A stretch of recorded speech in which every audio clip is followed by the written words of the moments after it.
of all the Sonic the Hedgehog movies, but I happen to love the subgenre of killer animal movies. If it was up to me, Sonic or Knuckles would have probably eaten James Marsden by now. I particularly love killer primate movies, and there are not that many of them, so I'm very excited to talk about this. Let's bring out writer-director Johannes and star Johnny Sequoyah.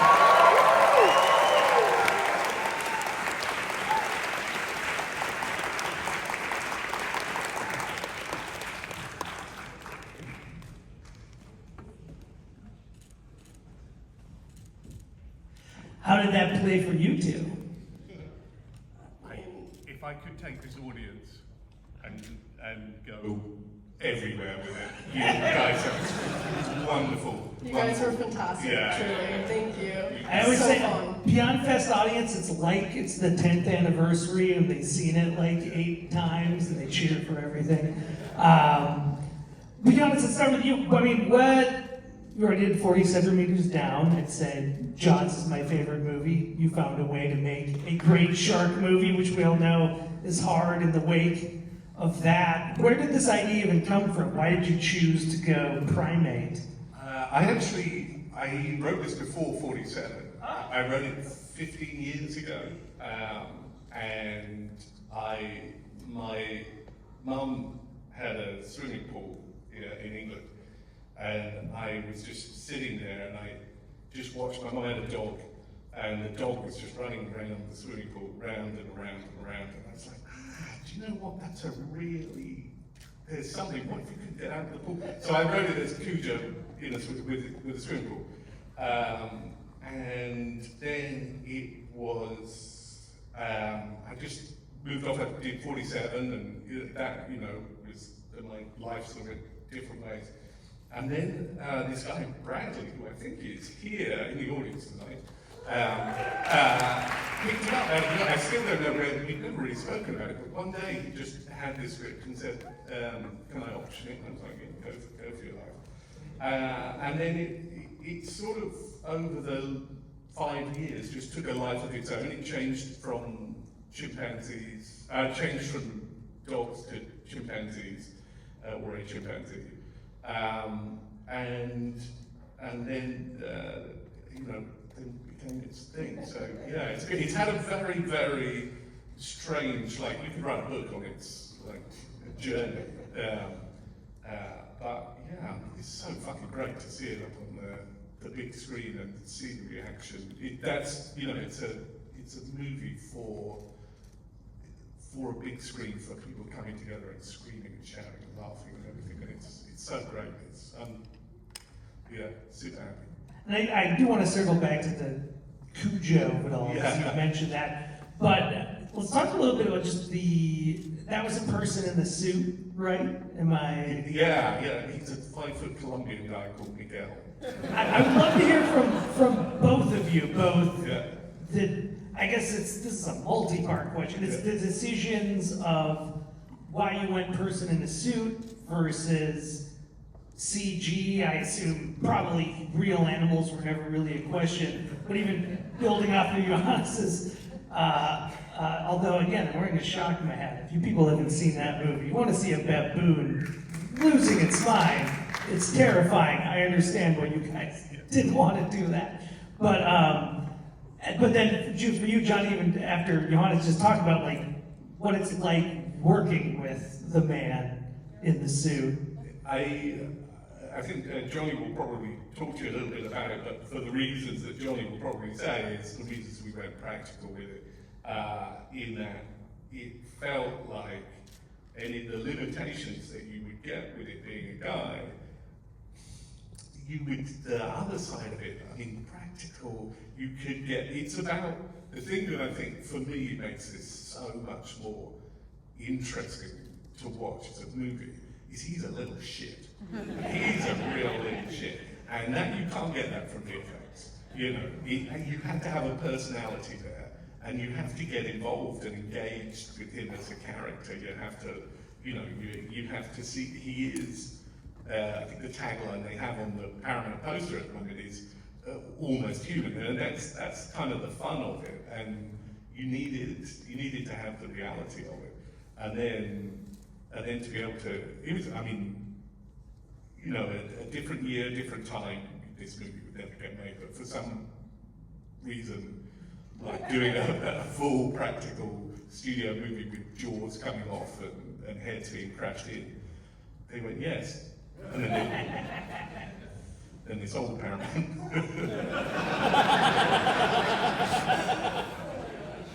I mean, I'm so glad you did that. Like, I don't think the movie would be the same if it was someone in mocap.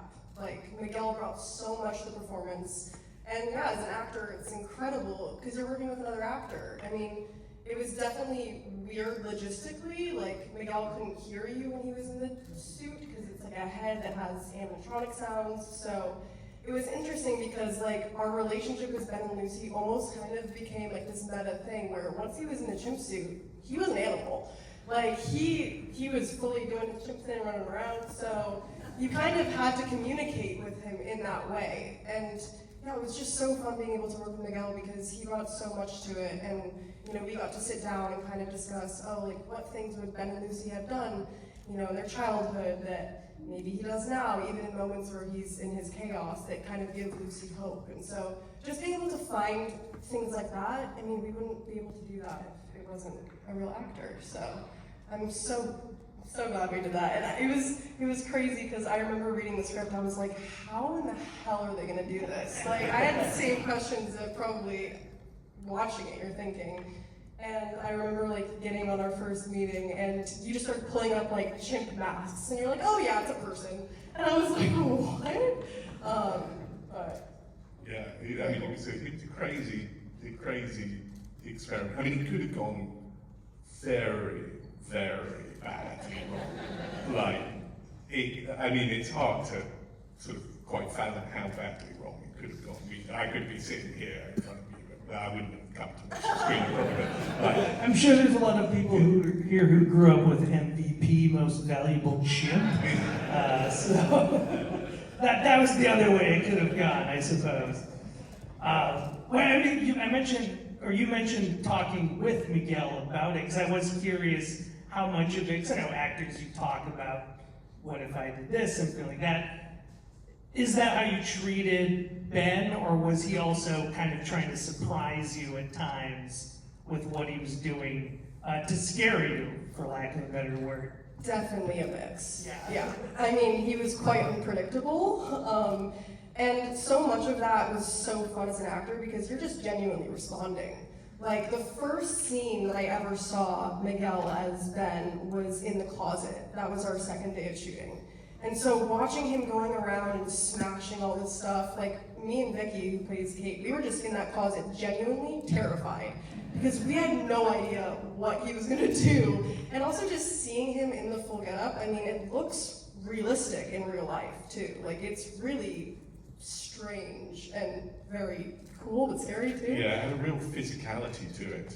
That he was quite, you know, when he came into it, he'd never done anything before. So we're like, we make this decision, like, okay, let's do this practical. And then it's like, who the fuck do you get to play a chimp?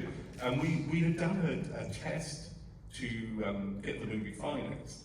And we'd used the famous chimp guy, there's Andy Serkis, and then there's Terry Notary. And Terry Notary has a daughter, and we'd used her for a test, you know, basic version of the suit stuff. And she was fantastic, she's lovely, she's a sweetheart, but she didn't have that. I needed the physicality of, like, a chimp is so strong and terrifying. And so it was like, okay, how do we get a grown man's physicality into this thing? And we did it like a casting call, and then this guy came in, and he's doing his stuff, and it's great. They all come in, they do their chimp noises and stuff. I was gonna say, what is that? I really want to see this footage, by the way. The audition's amazing because it's like, in they come, one after the other, some are better at chimp noises than others. And then he clocks this kind of hook on the wall, and then goes, and it comes down, and it's like, oh yeah, he's the one. Let's do that. But he went pure Colonel Kurtz. He was chimp all the way.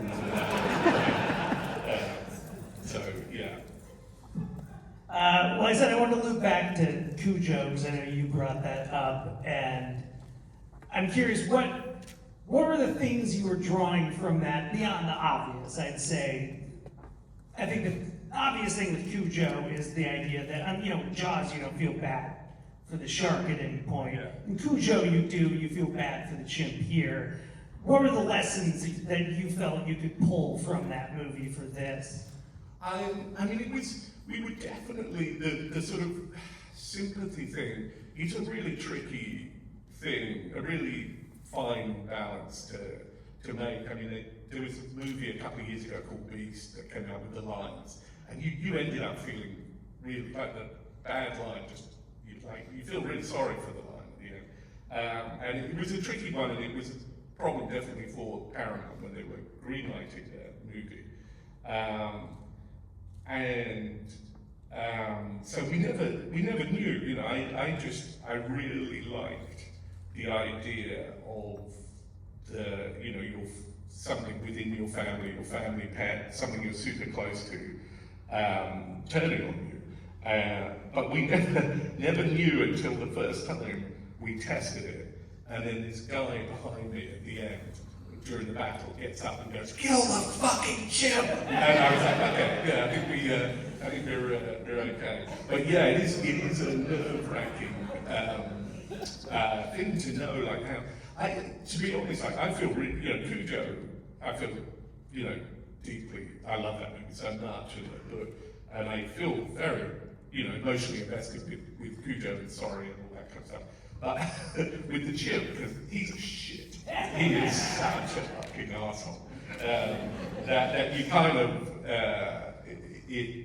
I don't know, I'm in the world of, Freddy Krueger. I mean, I guess a person in a suit, so I guess you didn't necessarily have effects challenges necessarily, but I mean, what are the challenges with doing a guy in a suit movie like this? And that's also acting wise. I don't know. It was a fun shoot, wasn't it? But there was a lot of water involved, as always, with me. A lot of swimming stuff. Yeah, I mean, I think, honestly, this is my first horror movie. This is actually everyone in the cast's first horror movie, including Troy, which is really cool. Yeah. So I don't think any of us really knew what we were going into, and we definitely learned the challenges by day one, because you are literally screaming, crying, fighting for your life the whole day on set. And so there were a lot of challenges, especially just with this too, with the water. We were in the water for filming for a month, I think. Yeah. What you don't see in the movie is Johannes basically swimming around the camera behind it. He was in the pool with us the entire time shooting, which was the fun part. But I mean, yeah, the chimp stuff is weird. He has these saliva things always falling off of his mouth. So I got saliva, chimp saliva, fake chimp saliva in my mouth and on my face. The chimp fingers in the mouth weren't fun. Those are rubber chimp fingers that taste terrible. Johnny, can we do another take? You all right with another take? Oh. After lunch too, so that's great. But yeah, I mean, I think all of the challenges honestly were outweighed by just how much fun we had. Johannes made such a fun set. Every day just honestly felt like a party, even though it was obviously really challenging at times. But the cast was so fun. I think what makes this movie fun too is, in my opinion, that all of us were having so much fun making it. So I think that part of that magic does come through in some way. That's what casts say. It was a fucking nightmare.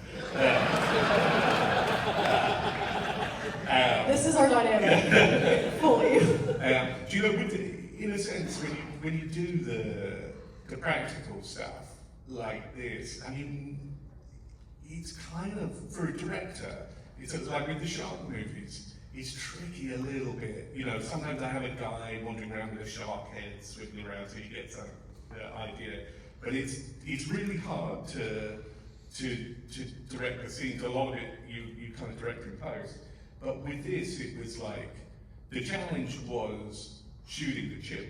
You can't shoot at certain angles, the scale, working out, because he's 5 foot tall, he's still a big old, with the chimp suit and everything, So you had to try and work out how to make the scale right, and there was stuff like that, but it was, this movie is it aims to sort of scare in a sort of fun way, and that's so, that's what I would have in front of me. I'd have like, okay, is this working that way, kind of thing, and you could see it there and then, and if it wasn't working, it wasn't working. You know, there's none of this, oh yeah, once we put the VFX shark in, it'll look great. No.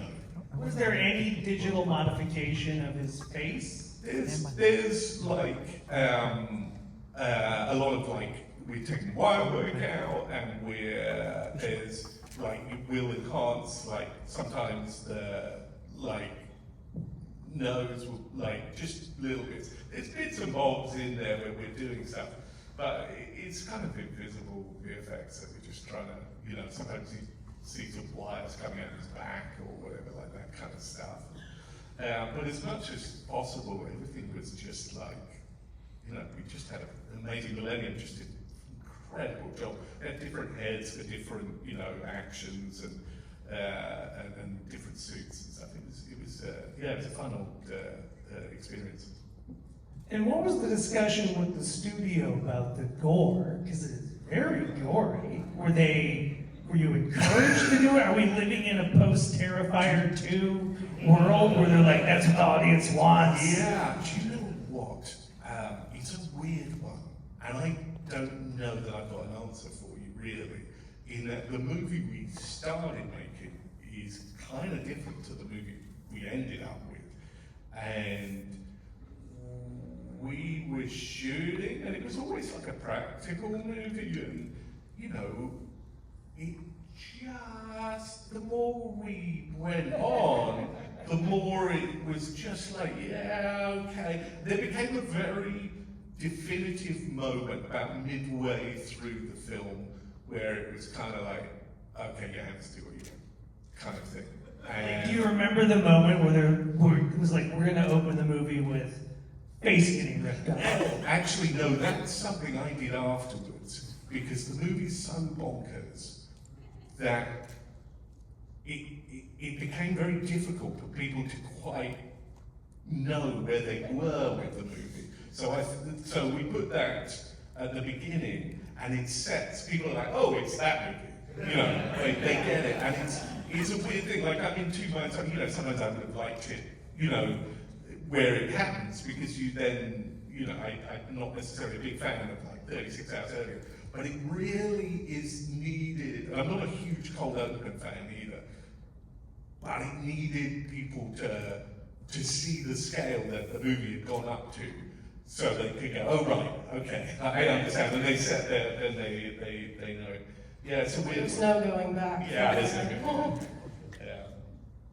But yeah, I don't, you know, I think the moment that I thought, yeah, I've crossed some kind of lines, I thought the Hannah death, particularly, the Drew one, the jaw ripping off, I was just having super fun with kids. But the Hannah one, shooting the ripping of it, just, whoa, I was like, yeah, we can get away with this. So far we have, so. Were you drawing any of this inspiration from, I feel like we've all read the horrifying real-life stories of when someone's chimp goes nuts and rips their balls off. They're awful, that's exactly it. They don't kill you, they take your testicles and your fingers and everything. They're the most terrifying creatures. They're smart. Yeah. They know what you will most miss. There's nothing, like Cujo, I get keeping it suburban. There is nothing about Johnny's family in this movie that I in any way understand. Like, why would you keep a chimpanzee? I don't, you know, it's a great concept, but Johnny, why? Why would Dad leave you alone? I had to do a lot of research on those people that you're talking about because I had to try and rationalize it myself because it's quite insane to do that. Oh yeah, it's horrible. I genuinely not joking. I find it very scary. I mean, what conversations did you two have at the beginning of production? Are you the kind of director who like wants the actors to watch certain movies? No, I can't remember. Do you know? I remember. Oh, do you? I'm really, I was gonna say, Just watch Hey, Joe. no one's watching Resident Evil, would you Yeah. mind? I've got 17 I'm copies. watching your other movies, yeah. We need some iTunes rentals. Yeah, well, like we all got, or when I got to London, we all started pre-production. Johannes brought in every single actor who was in the film for like an hour-long meeting, which I thought was really cool because a lot of directors don't do that. So yeah, we just got to talk, and honestly, he kind of just said, "Do whatever you want." I did. I was very specific. Very specific. Sure. Which is both terrifying but also very freeing as an actor. So yeah, I mean, I think all of us just kind of, you know, would come in and be like, "Can we do this line instead?" And be like, "Oh yeah, I don't give a shit." Again, I need to be. I need to be beforehand, and you can say like, "Oh yes, we watched, you know, the Kubrick movie." The good thing about this was, like we started, like you said, with the closet sequence, and that sets the intensity and you've got a real creature coming at you there, and it really that helped you right in, Yes. and it's like, okay, it's that, you know, we're there, and this is the levels that we're going to. And I will say the advice you did give me was that the audience will never be as terrified as you are. So you have to be as scared as you can possibly be. And I feel like that really made sense to me. Of like, okay, I have to be terrified, so, you know, people are terrified. Like, you have to bring the scale of how far it goes. And so, yeah, we quite literally gotten thrown to the deep end with that closet scene being first. And we were like, okay, so this is what we're doing. Well, I just got the signal that we need to wrap it up, unfortunately. But it was mentioned before the screening that you had watched all the available, which are not that many killer primate movies. I am curious, now that we have everyone's new favorite killer primate movie, was there one from the past that you felt was like, I like this one, I want to top I'm something going to be about that? honest, they're not. I have a soft spot for Amy Love You in Congo. I liked Monkey Shine Yes! from like the 70s, I think. Early 80s, mid 80s, something, late 70s, yeah. early Oh, 80s. Monkey Shine. Monkey Shine. Yeah. That was when I watched in prep for going to London to do this, and I was just like, oh god, this is terrifying. It's really good. He's a little shit in Monkey Shine. Yes. He's a little shit, for sure. And I'll give a shout out if you haven't seen Link with Elizabeth Shue, which has the rare distinction that it's an orangutan, and they glued ears on it to play a chimp. So that's real acting. We thought about it. Yeah. Well, thank you so much, Johnny Sequoyah and Johannes.